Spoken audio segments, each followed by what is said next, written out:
After the resurrection, Jesus appeared many times to his disciples: Mary at the tomb, the two on the road to Emmaus, Thomas who touched his wounds. But in 1 Corinthians 15-6, Paul records something extraordinary.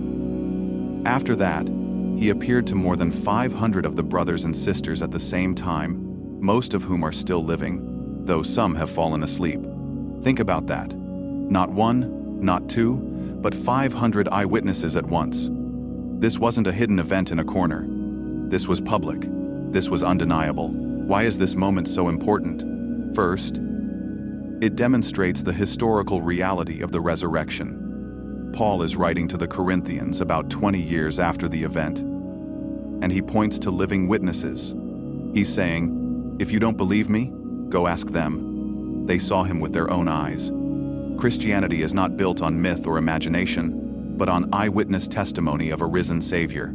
Second, it shows the power of community in encountering Christ. 500 people experienced him together. Their shared testimony reinforced their faith and strengthened the early church. It reminds us today that our walk with God is not meant to be isolated.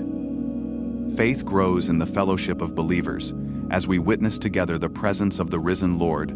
Third, it reveals the abundance of Christ's grace. He didn't appear only to a select few leaders. He revealed himself to the multitudes. The resurrection is not a secret for an inner circle. It is good news for all people.